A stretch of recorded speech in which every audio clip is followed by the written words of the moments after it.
हमारे ठाकुर जी जब हमसे प्यार करते हैं ना, तो वो कभी-कभी हमें इतनी बड़ी मुसीबत में डाल देते हैं, वो हमको इतनी समस्या में डाल देते हैं कि उस समस्या से निकलने के लिए हमारे पास कोई रास्ता नहीं दिखता है।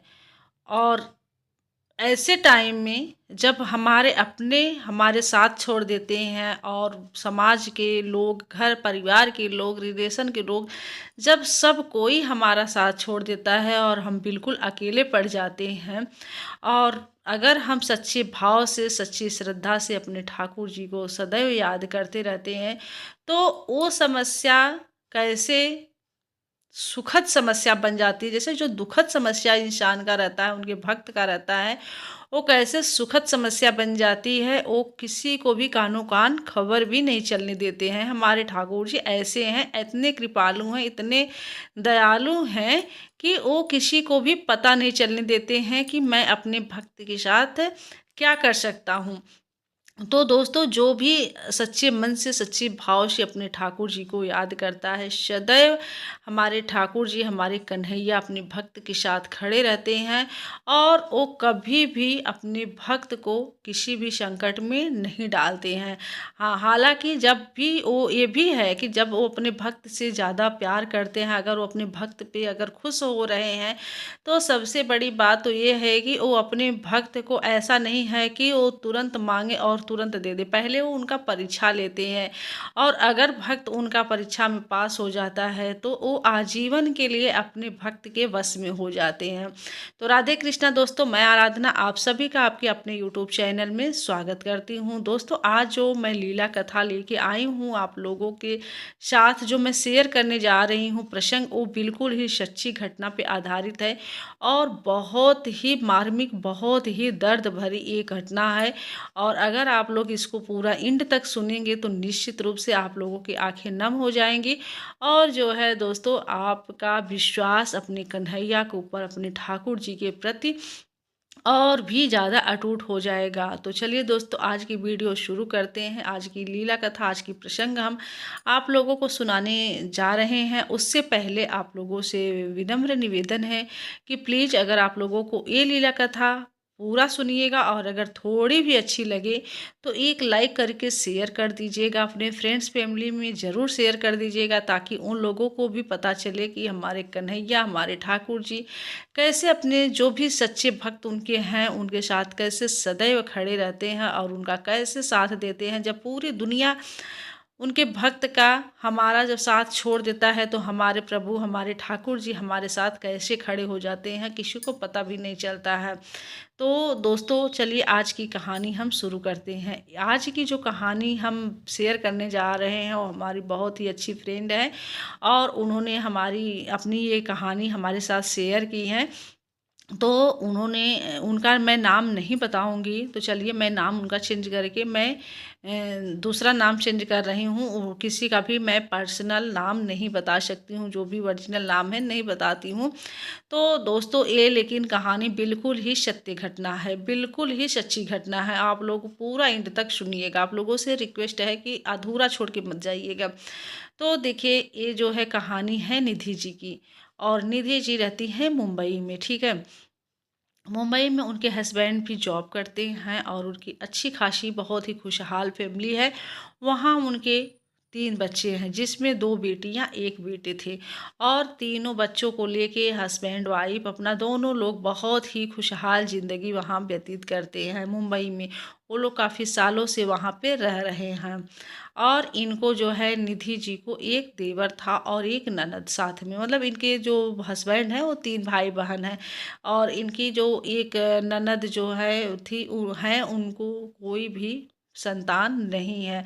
और इनका देवर जो था वो ऑफ हो गया है, यानी को ख़त्म हो गया है, वो देवर नहीं है इनको। तो मिला जुला के सारे घर की जिम्मेदारी और सारी समस्याओं को, अच्छा बुरा जो भी है, सुख दुख, सब कुछ इन्हीं लोगों को देखना रहता था। तो ये जो इन मतलब निधि जी हैं, निधि जी और इनके हस्बैंड जो हैं, अपनी ननद को लेके काफ़ी परेशान रहते थे कि यार उसको जो है औलाद नहीं है, कोई संतान नहीं है। तो बिन संतान की एक औरत जो है अधूरी मानी जाती है। हमें जब अगर संतान का सुख नहीं प्राप्त होता है तो हमारा जीवन, हम औरतों का जीवन क्या होता है, जैसे अधूरा माना जाता है। तो इसमें अब वो लोग काफ़ी चिंतित रहते थे। और इधर मतलब कि इनको, निधि जी को पहले से ही 2 बेटी और 1 बेटे थे, और इन लोगों की भी पढ़ाई लिखाई काफ़ी अच्छे से चल रही थी। और निधि जी जो है इधर मतलब कि अपने घर में लड्डू गोपाल को, कन्हैया जी को, ठाकुर जी को विराजमान की थी, और ये काफ़ी सालों से अपने घर में लड्डू गोपाल को की सेवा कर रही थी। उनको मतलब बड़े ही मन से सुबह के टाइम वो स्नान कराना, धूप दीप दिखाना, उनका श्रृंगार करना, भोग लगाना, सब कुछ ही बहुत ही मन से, बहुत ही मतलब कि खुशी से वो करती थी, और उनको बहुत ही आनंद मिलता था ये सब करके।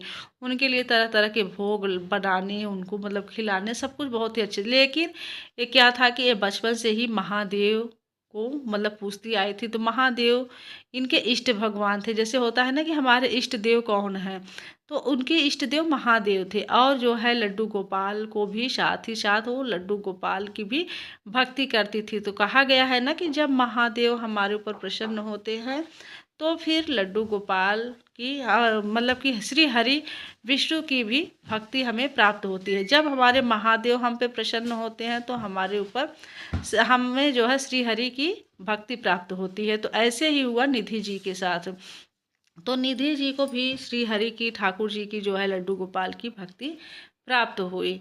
उसके बाद क्या हुआ कि ऐसे ऐसे इनका समय व्यतीत होता गया, और इनके बच्चे भी धीरे धीरे बड़े हो गए, और वो लोग जैसे कॉलेज में इनकी बेटियां पढ़ने लगी, मतलब और सब कुछ बहुत ही अच्छे से, बच्चे भी काफ़ी बड़े हो गए थे। मतलब हाई स्कूल इंटर का एग्ज़ाम बेटी दे चुकी थी, बच्चे भी इनके बड़े हो गए थे।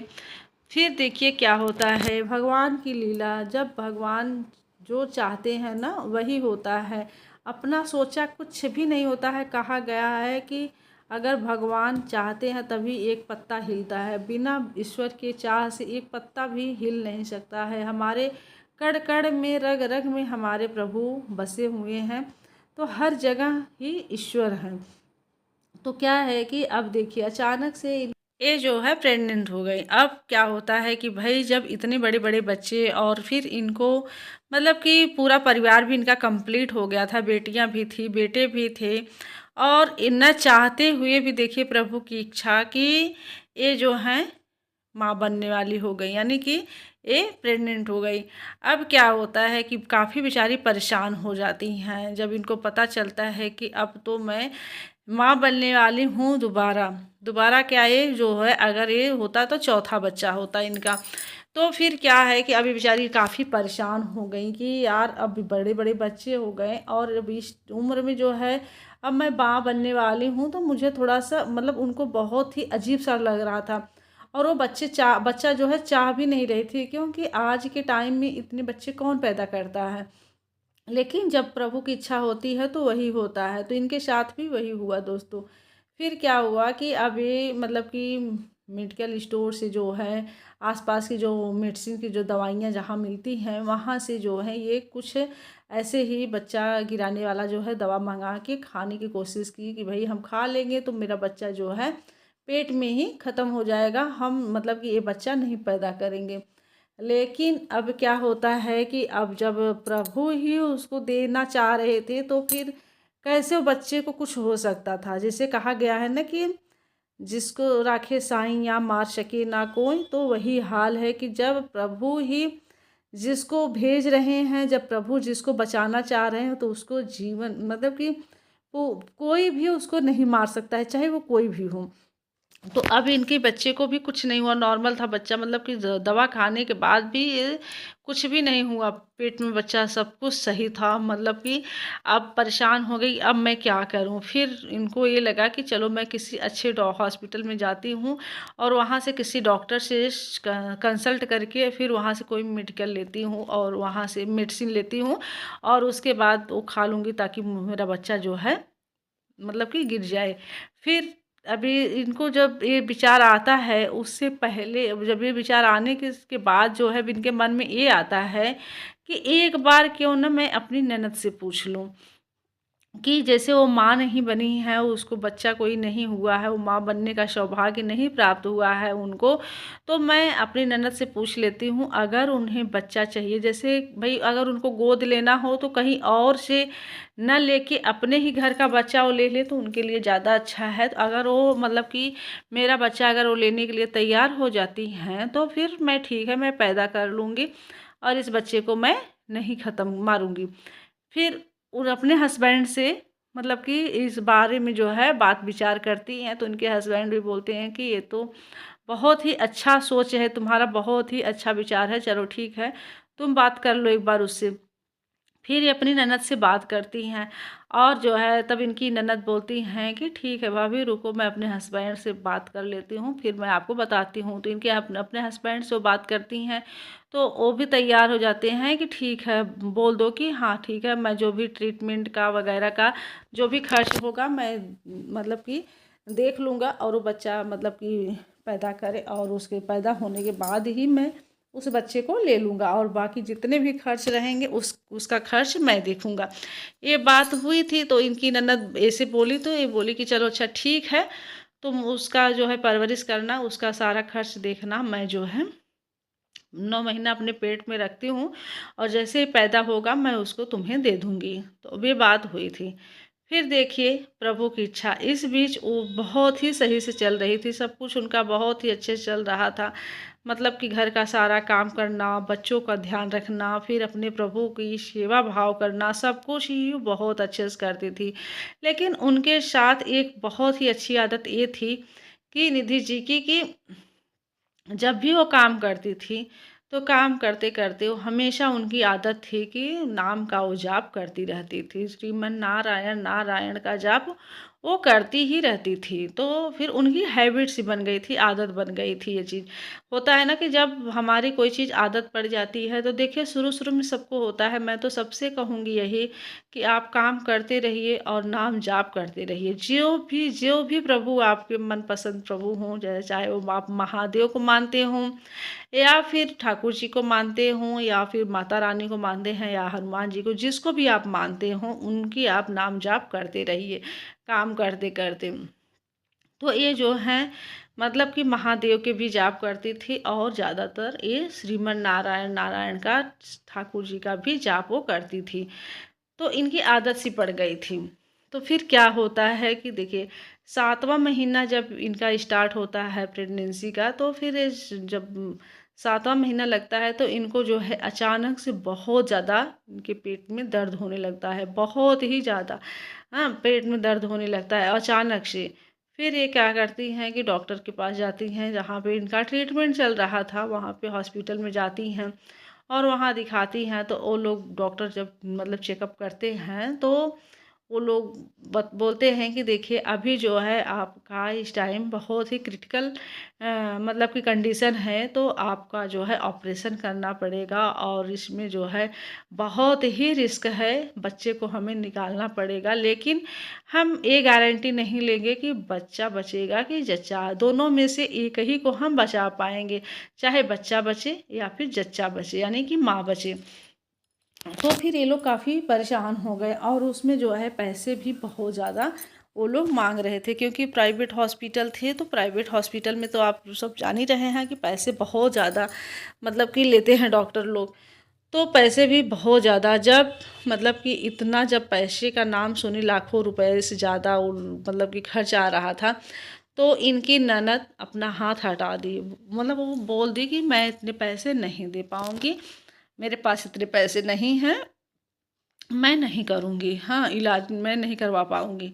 अब बेचारी ये परेशान हो जाती हैं, बोलती हैं ठीक है कोई बात नहीं, जैसे प्रभु रखेंगे, जिस तरीके से करवाएँगे वैसे ही हम करेंगे। फिर जो है इनके हस्बैंड और इनकी बेटी दो एक हॉस्पिटल में और ले गए, वहाँ भी वो लोग जवाब दे दिए। देखिए इस समय क्या होया, हाँ, प्रभु यही है कि प्रभु हमारी परीक्षा लेते हैं कि हम अपनी भक्ति में कितना मतलब कि सफल हैं, कितना हम अपनी भक्ति में हमारे अंदर सच्चाई है, कितना हम अपने प्रभु के ऊपर हम अपना विश्वास, लेकिन निधि जी का विश्वास था कि हमें कुछ नहीं होगा, ना तो हमें होगा ना तो हमारे बच्चे को होगा, चाहे जो हो जाए।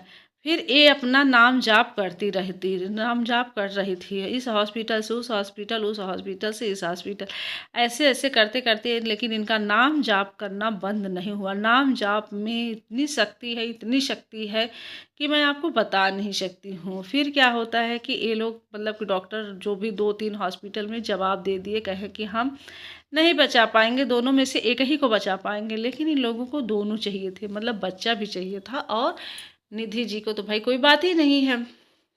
फिर क्या होता है कि इनके हस्बैंड और इनकी बड़ी बेटी दोनों लोग इनके साथ लेके दूसरे हॉस्पिटल जा रहे थे। रास्ते में जो मुंबई का जो सिटी हॉस्पिटल है, जो यानी कि गवर्नमेंट हॉस्पिटल कहा जाता है, सिटी हॉस्पिटल, वहाँ पे सब सरकारी जो है कार्रवाई होती है, सरकारी मेडिकल अफसर जो भी होते हैं, डॉक्टर होते हैं, सब गवर्नमेंट होते हैं। वहाँ पे प्राइवेट सिस्टम बिल्कुल नहीं रहता है सिटी हॉस्पिटल में। तो फिर सिटी हॉस्पिटल के पास जब ये पहुँचती हैं, तो ये निधि जी अपनी बेटी से बोलती हैं कि देखो तुम यहीं पहले गाड़ी रुकवाओ और हम अभी यहीं जाएंगे, कहीं नहीं जाना है मुझे।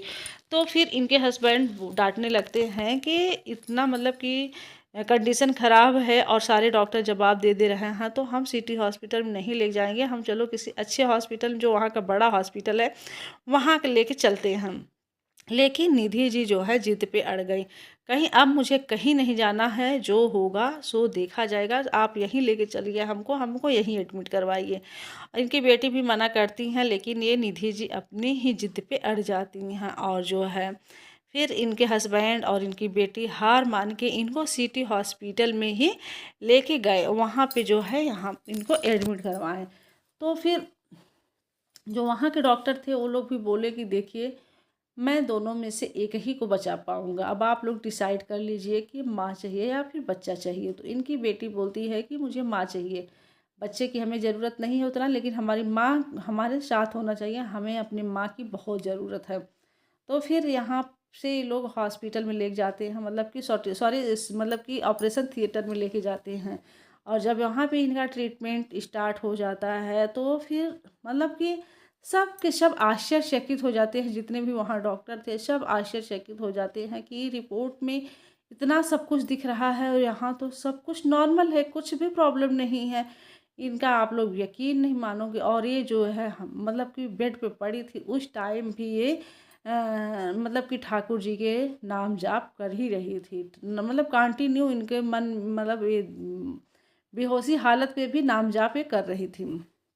फिर क्या होता है कि देखिए प्रभु अपनी परीक्षा ले रहे थे अपने भक्त की, और अब इनकी भक्त जो है परीक्षा में पास हो गई, क्योंकि वो दुख की घड़ी में भी अपने प्रभु को याद करना नहीं भूली। अब प्रभु इनके साथ कैसे नहीं खड़े होते, तो प्रभु को तो इनका साथ देना ही था, नहीं तो फिर अपने भक्त का विश्वास कैसे तोड़ते अपने प्रति। उस समय क्या होता है कि इनको एक सुंदर सा प्यारा सा इनको एक लड़का पैदा होता है, और जो बहुत ही प्यारा बहुत ही सुंदर इनको बच्चा पैदा होता है। और निधि जी भी एकदम ठीक ठाक थी, कोई भी प्रॉब्लम नहीं था, कोई भी दिक्कत नहीं था। लेकिन समय से पहले जो है इनका जब बेटा पैदा हुआ, तो फिर वो थोड़ा सा मतलब कि हेल्थ से वीक था, यानी कि शारीरिक रूप से वह वीक था, बाकी सब कुछ सही था। फिर उसको 2-1 दिन आईसीयू में रखा गया, उसके बाद सब सही हो गया। फिर इनको डॉक्टर जो है सलाह दिए कि आपको अपने बच्चे को मतलब कि कंटिन्यू कुछ महीने जो है अपना ही दूध पिलाना है, और कुछ भी ऊपरी जैसे जो पाउडर वाला दूध होता है वो सब नहीं पिलाना है, माँ का दूध बहुत ज़रूरी है, इसलिए आपको जो है अपना ही दूध पिलाना है। तो निधि जी बोलती हैं कि ठीक है, मैं अपना ही दूध अपने बच्चे को पिलाऊंगी। फिर ये लोग खुशी खुशी जो है 2 दिन के बाद हॉस्पिटल से घर आए, अपने घर आए। फिर अब इनकी ननद सुनती हैं, तो इनकी ननद जो है अब मतलब कि इनके यहाँ आती हैं, इनके घर आती हैं और बच्चे को भी देखती हैं और अपनी भाभी को भी। तो खुश तो हो ही कि भाई चलो कम से कम दोनों सही हैं, स्वस्थ हैं, अच्छा है। तब भी निधि जी बोलती हैं कि दीदी देखो, मैं तुम चलो ठीक है तुम मना कर दी तुम पैसे देने से, लेकिन कोई बात नहीं, लेकिन फिर भी मैं तुमसे बोली हूँ तो मैं बच्चे देने के लिए, अपना बच्चा देने के लिए आपको तैयार हूँ। आप जो है बच्चे की अगर अच्छी परवरिश करेंगे तो मैं आपको पूरी तरह से मतलब कि अपनी खुशी खुशी से मैं अपने बच्चे को आपको दूंगी। लेकिन आपको जो है मुझे भी, जैसे आप अपने घर लेके जा रही हैं इसको, तो मैं भी कुछ टाइम के लिए चलूँगी, कुछ महीनों के लिए, क्योंकि डॉक्टर बोले हैं कि इसको अब हमारा ही दूध चाहिए और ऊपरी दूध नहीं चाहिए। लेकिन वो जो है इस पे भी नहीं तैयार हुई। इनकी ननद बोलती हैं कि नहीं, आपको वहाँ हम अपने घर कैसे रख सकते हैं, हम खाली बच्चे को लेके जाएंगे, हम आपको नहीं लेके जा सकते हैं क्योंकि अगल बगल सबको पता चल जाएगा कि आप ही का बच्चा है। फिर ये बोलती हैं कि लेकिन हमारे बच्चे को दूध की ज़रूरत है, तो फिर हम कैसे छोड़ सकते हैं ऐसे। उस पे उनकी ननद जो है नाराज़ हो जाती हैं और कुछ जैसे उल्टा पुल्टा बोलने लगती हैं। इस पे इनके हस्बैंड जो हैं भाई वो भी गुस्सा हो जाते हैं और इनको भी थोड़ा सा दुख होता है कि एक तो मैं अपना बच्चा दे रही हूँ और ऊपर से ये इतना रूडली बात हमसे कर रही हैं। और स्वाभाविकता है, ऐसा हो सकता है, होता ही भी है भाई, कि हम तो इतना बड़ा त्याग कर रहे हैं और सामने वाला हमको जब मतलब कि ऐसा हमारे साथ बिहेव करेगा तो फिर अच्छा नहीं लगता है। तो फिर इनके हस्बैंड मना कर दिए कि अब तो मैं अपना बच्चा कतईया नहीं दूंगा, चलो ठीक है तुम जाओ। और अब ये अपने बच्चे को लेके, मतलब आज के टाइम में उनका बच्चा काफ़ी बड़ा हो गया है और मतलब कि ये धीरे धीरे, साल 2 साल की बात है, 3 साल की, शायद 2 साल की बात है, और 2 साल में उनका बच्चा काफ़ी हिष्ट पुष्ट हो गया है और बहुत ही अच्छे से अपना सब कुछ वो कर रही हैं। अपना घर परिवार बहुत ही अच्छे से खुशहाली से उनका घर परिवार चल रहा है। और जब जिस घर में जिस भक्त के ऊपर प्रभु का छत्र छाया हो ना, तो उस घर पे, उस परिवार पे, उस भक्त पे कोई भी विपत्ति नहीं आ सकती है, चाहे लाख कोई कोशिश करे, कुछ भी हो। तो जो अनहोनी होना रहता है ना, उसको होनी में हमारे प्रभु कैसे टाल देते हैं कि कुछ पता ही नहीं चलता है। तो हमारे प्रभु ऐसे ही हैं, अपने सच्चे भक्त का साथ वो सदैव देते हैं, कभी भी उनका साथ नहीं छोड़ते हैं। बस कुछ क्षण पल में वो परीक्षा लेने के लिए बस कुछ समस्याएं डाल देते हैं, जो मतलब कि होता है, सडनली वो आता है, लेकिन वो समस्या क्षण भर का होता है और वो समस्या हमारे प्रभु कैसे दूर कर देते हैं किसी को पता ही नहीं चलता है। तो दोस्तों, ऐसे हैं हमारे प्रभु, जो भी इनको सच्चे भाव से, सच्चे मन से और एक विश्वास के साथ इनकी भक्ति करता है ना, उसके साथ सदैव हमारे ठाकुर जी, हमारे लड्डू गोपाल उसके साथ सदैव खड़े रहते हैं। तो दोस्तों, आज की लीला कथा यही थी हमारी। आशा करती हूँ कि ये लीला कथा आप लोगों को बेहद पसंद आई होगी और बिल्कुल ही ये सच्ची घटना है, सच्ची कहानी है। आप लोगों को अगर पसंद आई हो तो प्लीज़ वीडियो को एक लाइक करके अपने फ्रेंड्स फैमिली में शेयर कर दीजिएगा। तो चलिए दोस्तों, आज के लिए इजाज़त चाहती हूँ, मिलती हूँ नेक्स्ट वीडियो के साथ। तब तक के लिए राधे कृष्णा, हर हर महादेव।